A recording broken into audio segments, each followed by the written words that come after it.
On this episode of MythBusters, Adam and Jamie come out all guns blazing. It's still hot! As they find out if a freakish three-way ricochet It just went shotgun. could result in the shooter shooting himself. And I see a hole in me. Then Tory, Grant, and Jesse turn lumberjacks, Maybe we should have yelled timber. testing the myth that a conifer can be used as a living catapult MythBusters! You're our only hope. to fling an infected corpse up and over a castle wall.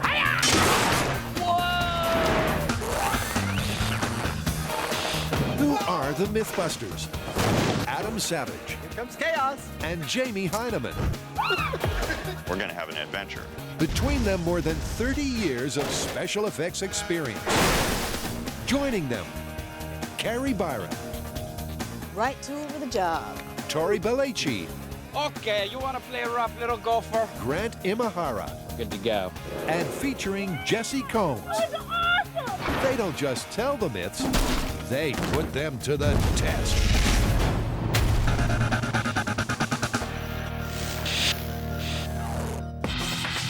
To kickstart the first myth, Adam decides on a field trip. They told me you were over here doing research. Looks to me like you're playing pool. I'm doing both. I've got our next story. It's a shooting myth from our gun-toting fans, and allow me to demonstrate. Let's say this red ball represents our shooter. Let's say the cue ball here represents the bullet from his gun. The myth is that our shooter can fire a bullet and can bounce off 1, 2, 3 surfaces and come back and kill the shooter. Well, that'd ruin your day. I know. Let's test it. Okay. The myth takes place in a half-built skyscraper. It's a pin-up parable for poetic justice. One angry shot at just the wrong angle misses the target, ricochets off 3 steel beams, and returns to the shooter in less than a heartbeat. So how do you want to start this one? Well, I figure we need to start with some kind of a controlled situation. You know, a bench test. Well, to my mind, that just means we set up 3 adjustable steel plates, probably in our bunker, fire a gun into them, and see if it ricochets off all 3 plates and kills its shooter. Works for me. All right. You ready to let all hell break loose in here? Yep. From bear bunker to ballistic death trap, the transformation is fast and efficient. Jamie first strips down, then mounts the weapon of choice, a .45 caliber pistol, while Adam takes charge of the Vice Squad. Nice. That's not going anywhere. Nor is this test, unless they get everything right in the setup. If the placement of plates and the gun isn't perfect, they'll be here all day. 3 steel plates and 3 vices and 1 .45 caliber pistol, and what we've got here is pretty much the bench test setting up the circumstances of this myth, in which this pistol will release its bullet, firing it into plate number 1, where it will reflect off, in theory at least, at a 90-degree angle into plate number 2, doing the same to plate number 3, and hopefully coming all the way back around to where it started, potentially killing its shooter. Now, to make sure that everything's set up nice and jake, I'm going to use some mirrors and a laser. With the help of predictive technology, they're doing Pythagoras proud. The final angle won't quite make a perfect diamond, but there's method behind this deliberate misdeflection. Yeah, it brings the path of the bullet back here so that we hopefully don't hit the gun. Okay. I don't want to hurt it. Adam has no such concerns about punching a hole in his partner in crime. I brought some motivation for our gun. I brought a shooter. That looked badass. Yeah. I figure we put him right here, and if there's any meat on the bones of this, he's going to end up with a bullet hole in him. Okay. So what we've got set up inside the bunker right now is a really idealized situation. In actuality, I'm not so sure it's going to make it perfectly all the way through. I don't know. I've seen a lot about bullets when they hit metal objects, and I'm expecting some spatter. And they both seem to think that the spatter will matter. Bullets aren't lasers, and in fact, the bullet we're using is going to be made out of lead. These plates are made out of steel, and If you put lead against steel, steel wins. In other words, that bullet's going to deform seriously when it hits a steel plate. Adam puts paper to steel to help mark the points of impact. When he's done, Jamie carefully loads the weapon. Bunker's hot. And they're ready to shoot with intent to kill Dirty Jamie. This is ricocheting bullet. Ideal scenario. And 3, 2, 1. I only see one plate with a mark on it. Second plate doesn't have anything. Well, that's interesting, isn't it? On closer inspection, that turns out to be an understatement. I can already see what's going on here. Look at the back wall. Yeah, all right along here. It's spread out almost 4 feet. So much for like ding, ding, ding, it just went shotgun. It looks like the lead bullet shattered, and the high-speed replay confirms their consternation. Well, that didn't work. And there's your problem. That bullet came in and it just kind of laid flat right along the plate. It did. It was so beautiful. It followed the line just perfectly. The fire behind it, just gorgeous, and then... Yeah, there's got to be a bullet that holds together better than that. Yeah, I think so. Time to dip into Jamie's private stash. Well, lead didn't do it. So this time around, we're going to use full metal jacketed bullets. That means they're covered with copper everywhere except for the bottom. I think the fact that this thing is encased in metal, that it's not just raw lead, means that we are going to see a better bounce from this. It might not be the bounce that we were hoping in the beginning, but it's got to be better than just raw lead. With the paper replaced and the gun locked and loaded, And 3, 2, 1. Same thing. Well, it's a little bit small of a rip in the paper, but it still didn't hit that second steel plate. the full metal jacket fared marginally better than lead, but they still couldn't get a single ricochet. All right, there it goes on the down the line. Batters again. It might as well be a paintball. It didn't even get anywhere close to that second plate. Well, dude, that was a full metal jacket. I don't know where we're gonna go from there. But Jamie's brought along the FMJ's bigger and tougher brother. Will the total metal jacket do better than the full metal jacket? Well, this one is completely covered with copper, so it should do better. There's only one way to find out. And 3, 2, 1. Still no hit on the second plate. It's time to get innovative. Not only is it not hitting the second or the third plate, but it's hitting the first plate at 45 degrees and leaving it like 5 degrees. That's not a ricochet. That's like a splatter. Look at this. This looks like a piece of fruit that you ran over. Are you paying attention? We gotta come up with something better than a bullet now. Come on. Bullets are out. We need something to bounce around like a ball, so I figure why not use a ball, specifically a hardened steel ball bearing. These puppies aren't going to be splattering when they hit a steel plate, and with any luck, we'll see one return to Cinder. The boys will return to bouncing bullets, but for now, they'll try their luck with something rounder and harder.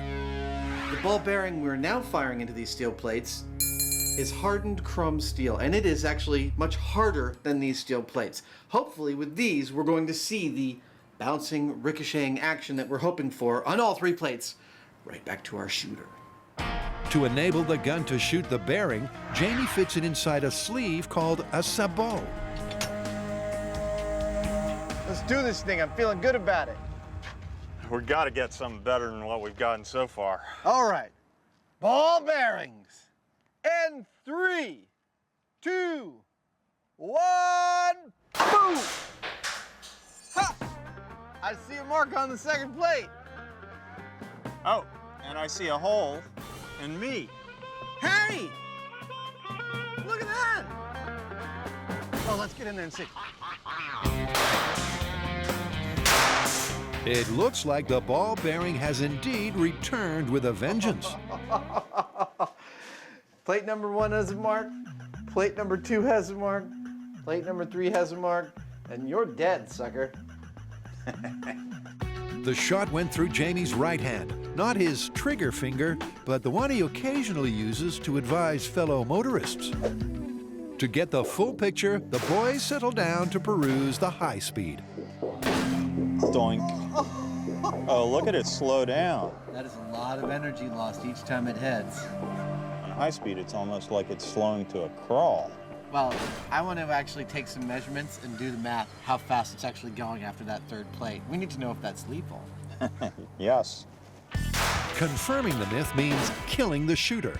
And let's acknowledge that less than 10% of the real Jamie is actually made from cardboard. Dude, it's not lethal.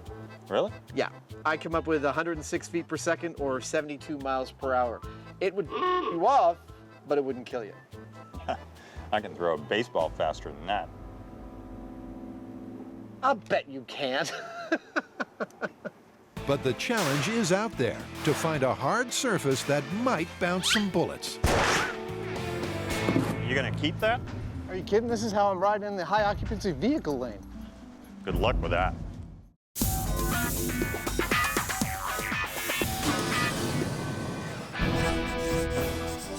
Now to test out an infectious tree tail. Conifer catapult. Gesundheit. Thank you. What are you guys talking about? Allow me to enlighten you.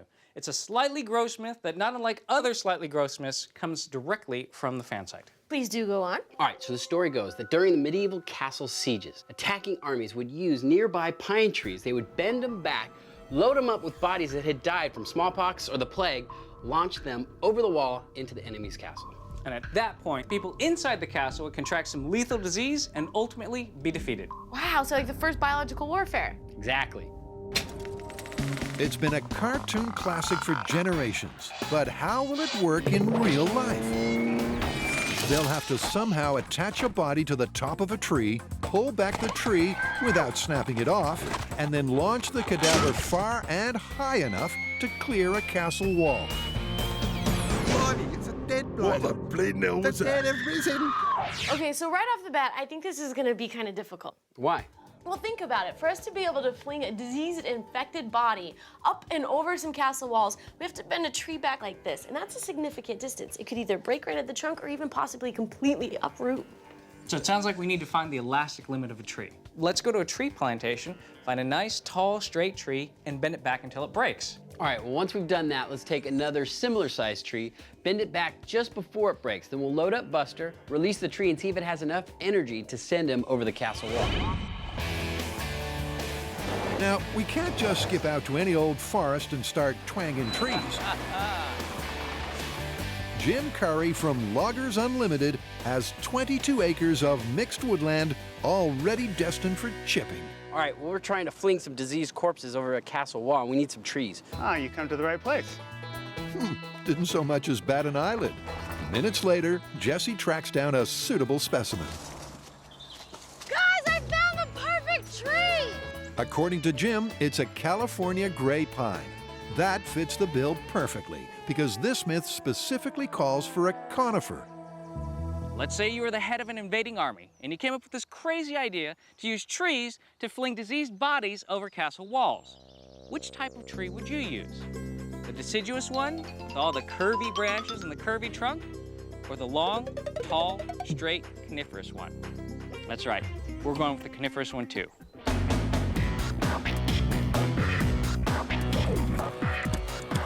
After a crash course in climbing, You'll get that thing good and tight. Tory bravely heads to the heavens, 60 feet and more up the tree. Why am I climbing it? Well, I need to get up here and tie a line so that way we can bend our tree down to the ground. We're gonna have a force meter attached to the line so that way we'll be able to read how many pounds of force it takes to get this tree down. And then that way we'll know what potential energy we're working with in order to fling our corpse. Remember, this first test is designed to gather one vital statistic to see how far the tree bends before it breaks. So I have the line tied to the top of the tree. It's time to hook in and bend this tree back. All right, follow me. giant come-along. Hopefully it's strong enough to actually break the tree. And finally, we have a force gauge to tell us how many pounds of force that tree will take before it breaks. It's time to get cranking. Who's first on come-along duty? You are! In keeping with the myth's rustic nature, they're using a hand winch. Grant's the first to bend his arm and make a prediction. As far as the amount of force it'll take, I don't know. Maybe 1,000 pounds. I'm not an arborist. Slowly but surely, the pine starts to bend. Incredibly, this full-grown tree arches 45 degrees, and it's groaning under the pressure. Wow, look at how far bent over it is. But the force meter goes way past 1,000. Creeping up on 1,500. Well, it's bending, it's not breaking yet. The rope still strains, but the gauge stalls at 2,000. That just might mean that this conifer is ready to crack. Oh! Yeah! Whoa! That was dramatic. It snapped like a twig, so they've now got the number they needed. 2,000 pounds of force should crack a medium-sized gray pine. But as soon as it got to that breaking point, there was like no warning. It was like one crank, two crank, and all of a sudden the tree cracked in half. With that data in mind, they're now ready to see if a man can fly. A dead man. All right, for our second tree, we found a very similar tree. So it's time to bring in the big guns. And this thing has a 40,000-pound winch on it, which is gonna make our jobs a whole lot easier. In fact, with this near-identical tree, it's technology to the rescue all round. Tory's tree climbing days are over. We have this bucket lift, but I mean, could you imagine climbing up a tree with a corpse that has smallpox and trying to attach it to the tree? Yeah, who got that duty? Buster's a dead weight, Try not to drop him, guys! so the boys are anxious to find him a perch as fast as possible. All right, I hope he stays. All right. All right, let's go. Good luck, buddy. Why are you wishing him luck? He's dead. Even in death, there's no dignity for your professional crash test dummy. Still, they all have their parts to play. Now Jesse is gonna be operating that winch. Grant will be watching the force meter. As soon as we get to the right pounds of force, he'll let me know, and then we'll release the rope, launching Buster. Now, we could use a quick release, but we thought, since this is a medieval myth, why not cut the rope with the sword? I know, it's a samurai sword. At least we're making an effort. They're all hoping that Buster will soar like a pox-ridden pigeon. But there's always the chance that our man will in fact be a tree hugger. This is tree bending. It's very unpredictable, so it's really hard to take a guess at what's really gonna happen. The plan is to cut the rope when the gauge hits 2,000. That was the maximum force inflicted on the last tree before we shivered its timbers. 2,000 pounds. The massive bent trunk looks like it could fling Buster into the next county. With cast and crew backed off to what they hope is a safe distance, Tory cuts loose. Here we go! In 3, 2, 1!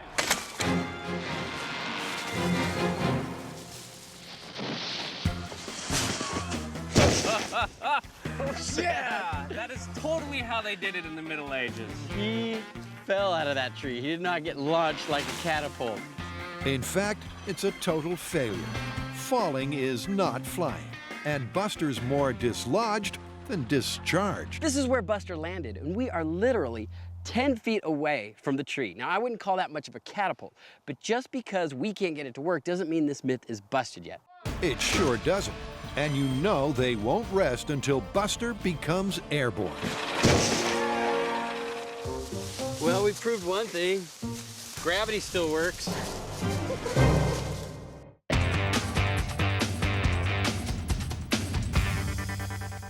Adam and Jamie are testing the myth that a bullet could ricochet 3 times off steel, returning to snuff out the shooter.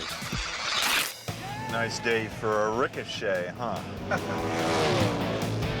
Now they've decided for safety's sake to relocate to the wide open spaces. We picked this location because we're going to be shooting guns and having ricocheting bullets around all over the place, so we figure we need a little extra space, if you know what I mean. They've already done bench tests with solid steel plates, but the bullets all burst before bouncing. It just went shotgun. We were able to get a ball bearing to bounce off all 3 steel plates and end up at the shooter, but not only is that a totally non-standard type of ammunition, by the time it bounced off the 3rd plate, it had lost so much energy, it was not remotely lethal. So where does that leave us? Well, we wondered if we were thinking about it all wrong. Maybe it's not the bullet's fault. Maybe we were asking it to bounce off something way too hard. Suppose we gave it some softer surfaces, maybe it would bounce better. And that's what we're just about to do. The first surface they'll test is much softer than steel and way heavier. Well, you want to pop one of those out of there and into here and we'll clamp it in? So why are we using a lead target? Well, the bullets we're using are coated in copper, and copper is harder than lead. So I'm hoping that copper will hold the bullet together well enough to not splatter when it hits this, and it can continue on its way. And will the speed be lethal? For these tests, they'll start by measuring the angle of deflection off just one surface. The bullet, if it bounces, should pass through the backboard. This red line I've taped on the table surface here is our angle of incidence. It is the angle at which our bullet will be impacting the target. What's it going to do when it gets there? I'm kind of curious about that myself.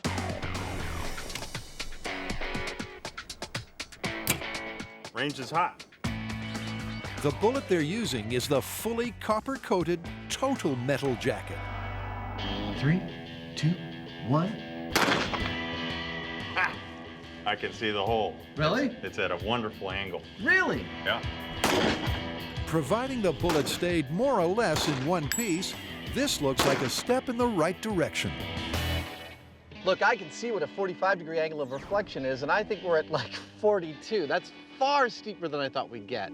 The only thing we need to know now is how fast it's going. Well, let's get to the high speed and do some math. But the ultra-slow motion shows something they hadn't expected. A real tumbling piece of twisted metal at that point. Yeah, that surprises me. Now, Adam determines the speed of that twisted lump of metal. Well, all right, here's the math. Our bullet, after it struck the lead plate, was only going 171 feet per second, 116 miles per hour when it went through the backboard. That's not lethal. Lost almost all its energy. Yeah. Time to change up to a surface that might make a difference. Next up is one of these cinder block pavers. Why a paver? Well, this material is soft enough that it'll allow the bullet to dig into it and then have to climb out of the groove, giving us the angle we want. And the other thing is that generally you don't have big blocks of lead sitting around for bullets to ricochet off. But you might well have a cinder block building, and I'd like to see whether this works any better or not. Good to go. All right, you got a prediction for the angle for the paver? No. No? No. If you were to have a prediction, you had any idea what it would be? No. You don't think it's going to be steeper than lead? No. You think it's going to be less steep than lead then? I don't know. Just pull the trigger. 3, 2, 1. The bullet was squashed, but not shattered. It's now up to Adam to check on the angle. It's exactly 1/2 of 45 degrees, 22.5. That's pretty cool. And if the bullet is talking, then Adam is listening.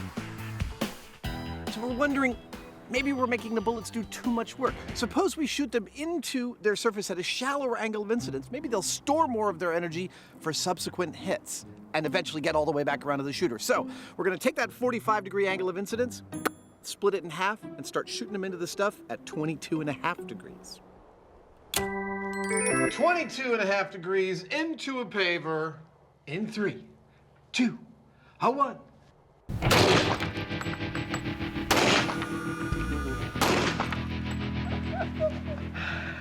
I don't know, I just had this warm feeling about how much I like our job right now. With the new shallow angle, they're looking for speed, and it seems like they've found it. We have penetration. No! Yep. Went through the wood. That means it's got a lot of velocity left to it. Awesome! But they'll need to confirm if they're close to a kill shot. All right, here we go. High speed. High speed is the objective. The number they're chasing for terminal velocity is 300 feet per second. That's the best one yet. Coming off that paver, that bullet was going 488 feet per second, or 332 miles an hour. Well, that could be lethal then. I think so. I think it's one of our most promising hits yet. That's an awesome speed. So where to from here? In different tests, they got speed and direction. The trick is putting them together. And Adam's almost convinced he's got the answer. So Jamie's likeness is brought into play. Which is which? As are the two extra ricochet pavers. First bullet hit occurs on this paving stone at 22.5 degrees. Now we know from doing this a couple times before that it's going to bounce off this paving stone at about 12 degrees into this one. Now I have this one positioned so the bullet will hit this stone at actually about 30 degrees. It's a little bit sharper, but because the bullet's got less energy, I think it's going to dig less into this stone and perhaps have a higher angle of reflection. Now it's into this one where really it's anybody's guess. I'm positioning it roughly about there, and I'm hoping that's enough to get the bullet back to Jamie's cutout. Now, the original myth says that each ricochet was 90 degrees off steel, so that's busted. But let's see if they can bring this one home with a less acute angle. One bullet, 3 paving stones, and a cardboard Hoosier, and a cartridge in a pear tree. For the gold! 3, 2, 1. The odds of success seem astronomically small, but it looks like the planets have almost aligned. I see 1 mark, I see 2 marks, I see 3 marks. Our stones got hit right. I see a mark right here in my chest. No! Where's the bullet? That's a... What's that? That's it. It's still hot. Here, feel that. Ow. Yeah. That's it. Despite all those odd angles, they actually got the triple ricochet. The need now is for speed. Dead smack center. That second hit's so pretty. Starting to slow down. 3. Oh, and now we're really slowed down. Oh, I think it's bouncing off the table. There it is. I'm gonna make it. Got to get dynamite. I think I can. I think I can. I think I can. Kill! Here it comes. Even with cement slabs, they couldn't match up the speed with the angle. He hit the 3rd paving stone at an angle of 60 degrees and left it at 60 degrees, just like a mirror, eventually hitting Jamie in the chest. Unfortunately, by the time he hit Jamie in the chest, he was only going 200 feet per second, or about 135 miles an hour. Not lethal! I'm through with you. But we all want to see a 180 kill shot, and I promise that this one's not over till the flat man screams.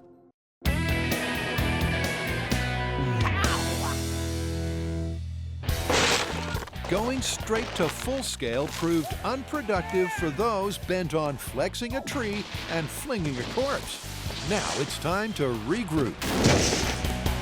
All right, so that was a complete failure. Buster didn't launch, he plummeted straight down to the ground. Yeah, I mean, we probably could have thrown him farther than he went. Well, don't give up hope. I mean, that was our first try. We just went in and did it. We could be a little bit more scientific about it. Go on. Well, we could do some small-scale tests where we vary the launch angle and see if trimming the tree makes any difference at all. And we can use different types of trees to see which one does the best job. All right, sounds like we need to get some small-scale trees. I know, they're called saplings. So the team orders in a sapling selection to see which one has more spring in its stem. There's a cedar, a fir, and a miniature redwood. Just like threading a needle, a pine needle. The first trial tree is a Douglas fir, which Tory secures by clamping a collar to the base of the trunk. The collar, in turn, is fixed tight to the factory floor. Jesse prepares an action dude doll called Mini MythBuster and a custom-made launch plate to facilitate flight by reducing the friction. We still need to give him a proper perch that when the tree actually hits its apex, the force will just continue to propel MythBuster as far as he can possibly fly. And assuming that all goes to plan, Grant lays a scale that'll measure the distance. None of this guessing. We're gonna get scientific about this. Then adds a curve that should pinpoint the angle of takeoff. And the castle is here. But it's not really the castle because it's too small and too far away, so it's more of a motivational tool. The data that we're really after is the comparative distance that each tree flings our mini guy, which we will mark with these flags. And they plan to pull each of the test trees, starting with the Douglas fir, back to exactly the same angle each and every time. Okay, so we're at a 45-degree deflection. All right, we are at 160 pounds of force. That's a lot of oomph for that little tree, huh? Yep. Grant, you in position? Ready? All right, launching in 3, 2, 1. Nice. That's pretty far. Now that's a result. Mini MythBuster has well and truly left the launch pad. Douglas fir number 1 was 160 pounds force and a distance of 16 feet, 9 inches. Next up, redwood. So the team slides in the next contestant. A baby version of the majestic redwood. All right, redwood tree set for action. Time to see if there's any benefit to be gained from a tree change. Stretched back to the same angle of 45 degrees, the redwood is pulling just 60 pounds. All right, Grant, you in position? Ready.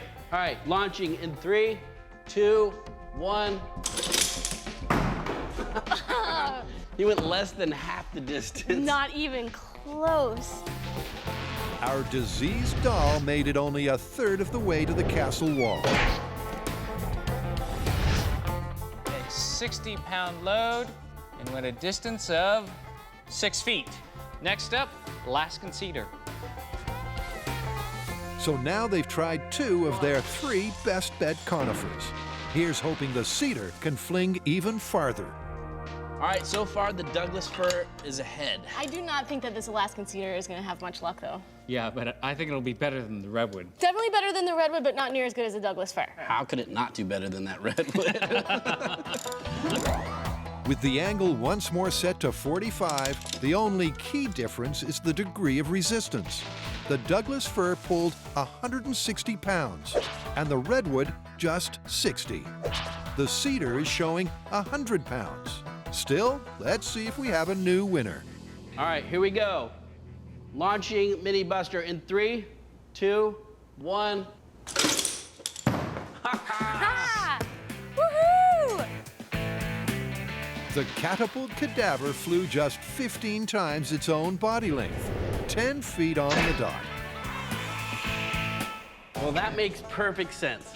I mean, we figured it would hit right in the center of the 2 first tests. And that's exactly what it did. But it is still quite interesting on how 3 fairly similar trees are reacting completely different. All right, well, before we pick a tree, why don't we look at the high speed and see if we can figure out why this is happening. All right. The first fling they check is the last one they flung, the Alaskan cedar. The tree is released. He stays with the tree. As soon as it gets vertical, he's released. And that one, he was going 14.2 miles per hour, which is 20.83 feet per second. Now for the recalcitrant redwood. There's a lot less energy in this tree. It seems less flexible, actually. And he left the tree sooner. The last replay checked is the day's big winner, the Douglas fir. But watching the high speed gives Grant pause for thought. Now, I'm wondering, if we chop some of these limbs off, do you think we could get more speed? Yeah. Also, if we cut off the limbs, it would cut down on the wind resistance as well. So, you know, we might get him to go farther. Well, let's try it. All right. All right. The jury agrees that the tree needs a haircut. And here's why it might work. One of the main jobs of branches is to balance the tree. When the wind blows, they wave and sway in every direction. So the opposite forces work in concert to keep the trunk stable. So to make a tree bend, it stands to reason we cut off the branches. That might be enough to turn this tree torpedo.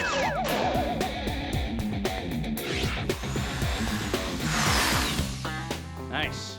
Well done. Now that's trimming a tree. So let's see if it's worth all the effort. Launching in 3, 2, 1. The shot's so effective that Grant has to dance himself out of harm's way. Dude, if you were to get a man inside the castle walls, that's how you do it. That's how you get him through the wall. The scaling is way too rough to draw real-world conclusions. But they can fine-tune the method to improve their chances back in the forest. His trajectory, though, is definitely on a downward path. Yeah, it sort of holds on to him past vertical. So maybe if we had a way to stop him before he reaches that point, like you know, like a catapult, where Like that. a tether. Okay. Yeah. Stopping tether. All right, well, let's try that. They got the distance, but not quite the height. A tether should stop the momentum just short of vertical. So if all goes to plan, this will be their best shot yet. Ready. All right, 3, 2, 1.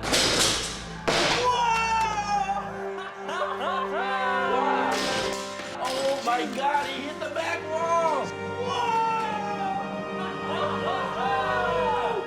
The tether works wonders, and our little guy's flight went right off the scale.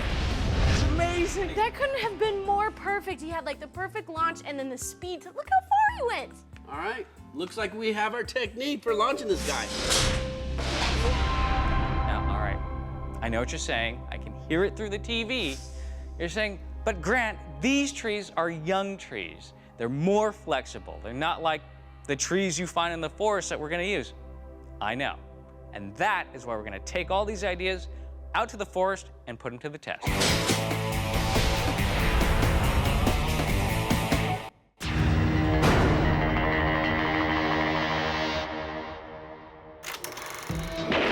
We all know that ricochets happen, and they can be nasty. Have you gone mad? But can a bullet bounce 3 times to kill the shooter? Apparently not. But we've still got one left in the chamber. Our goal is, and has always been in this episode, to get a bullet to return to where it started at a lethal velocity, and for the most part, bouncing off 3 surfaces is a total bust. But of course, we're not satisfied. We are now going to try it using this piece of Schedule 40 plumbing pipe. Oh no, not in this state. This is merely a raw material. We're gonna bend it. Yeah! The triple ricochet myth is busted, but Jamie and Adam have hatched a plan to replicate the result. They aim to shoot through a curvy steel pipe, and the bending machine's a mechanical marvel. So the way I figure it, what if we shot the bullet into something that didn't actually involve an impact, like, say, a bent pipe? It does one thing. And it does it really well. I like that. Fired into the pipe, the bullet will still be deflected, but incrementally, like 1,000 tiny ricochets, one after another. There we go. Does this remind you of when you used to hunt mastodon? It's like a big macaroni. You really did hunt mastodon. All that remains is for Adam to mount and secure the pipe, while Jamie positions a fat slab of ballistics gel to hopefully catch the bullet. At this point, you may be wondering, what is the curve of the bent pipe you're shooting into? Well, it's a good question. Right now, this pipe has a radius of about 88 inches. That means if it was a complete circle, it would be about 15 feet across. Why haven't we bent it to come all the way back around to the gun? That's simply because we're not sure this is going to work at all. So we're going to incrementally sneak up on it. Why put all our eggs in one basket? Range is hot. Firing into an 88-inch radius tube. 3, 2, 1. Looks like it came out. And I can see where it hit. Uh-huh. Seems the bullet survived going right round the bend and embedded itself in the guts of the gel. That is a lovely, lovely thing.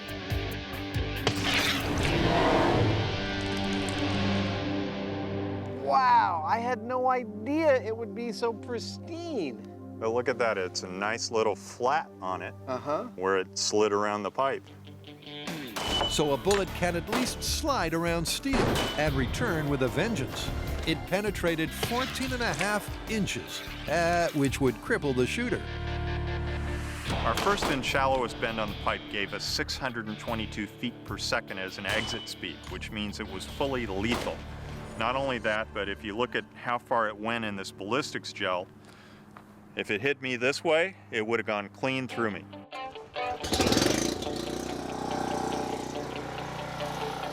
So now to ramp up to a fitting finale, the machines redeployed to give maximum curve for their bending butt. The plan is to wrestle the pipe almost back in a circle. 23-inch radius. That's pretty tight. That's pretty tight. More friction decreases the chance of success, but they're both optimistic. There it is. The world's heaviest hula hoop. Let's go see how it fits. I think it's gonna work. I'm feeling so good about this. In fact, Adam's so fired up, he offers himself as the target. Well, kinda. Range is hot. This one's for the gold. 46-inch diameter pipe coming all the way back around in 3, 2, 1. Did it go through? You've got a hole in your chest there, buddy. If bad guy Adam actually had a heart, he now has a hole in it.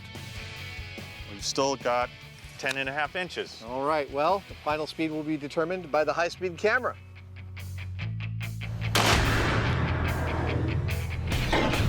We got a final exit speed, 338 feet per second. Yes, A kill shot. that would be a kill shot. Well, potentially lethal. Nice work. I'm all happy now. There's no doubt it's a stunning result. But we know that the myth has meandered somewhat from its ricochet roots. But what's the takeaway from this myth? Well, we know that people get killed by ricochets. That's not the point. The point is that a bullet bouncing off 3 surfaces, bing, bing, bing, and killing someone is totally busted.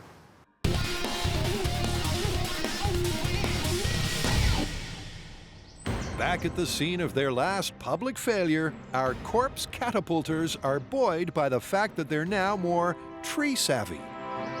Now, the last time we were out in the forest, we used a California gray pine. Unfortunately, that test was completely unsuccessful. So we went back to the shop and we found, using small-scale tests, that a Douglas fir is going to be the perfect tree for this job.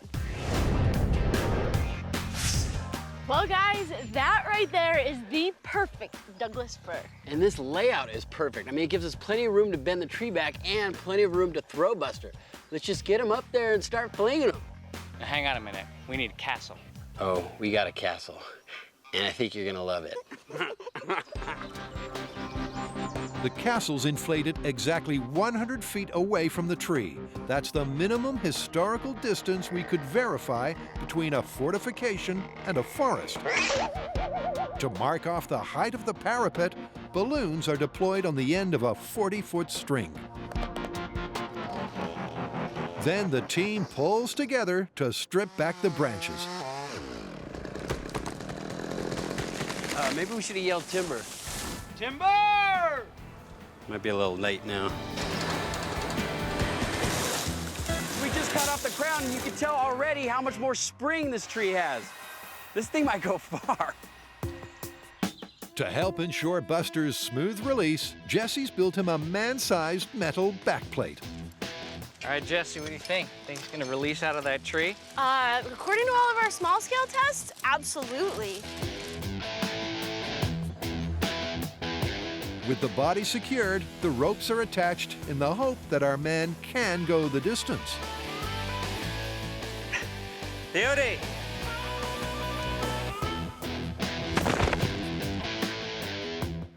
Now, as you can tell, there are two lines attached to this tree. We have the pull line and the tether line. Now, we learned from our small-scale tests that the best launch we're gonna get is if the tree stops just before vertical.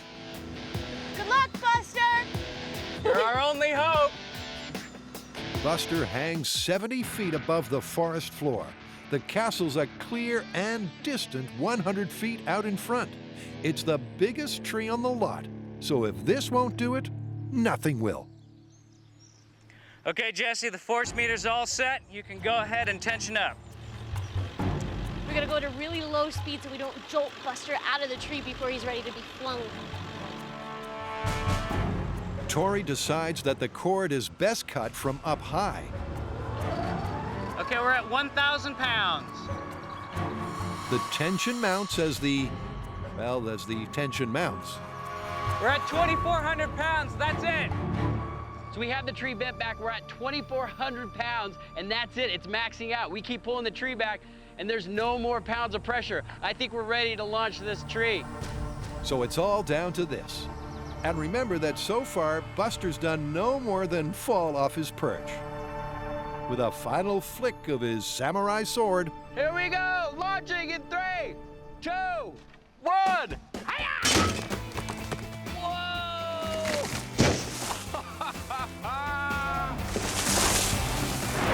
against all predictions, Buster's arrived at the castle gate.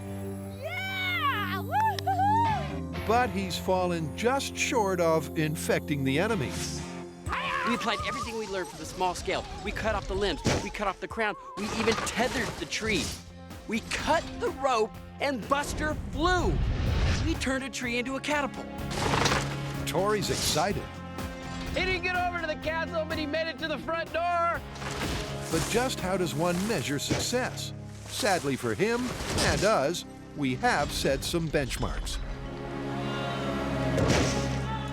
Let's look at this realistically though, guys. I mean, we gave this myth the best chance possible. We put a castle as close to a tree as we could find any historical reference for. And we cut off all the branches. Yeah, by the time we do that, they would have picked us off from the castle. And not only that, we pulled that tree back to 2,400 pounds, as much as it could handle. How many ancient horses and troops would that have taken? All right, but we did manage to turn a tree into a catapult. But as far as the myth goes, we weren't able to launch them 100 feet over a 40-foot castle wall. So this one's busted. It's busted. Busted. We did get over the moat. Oh yeah, and we have a bouncy castle. Yeah!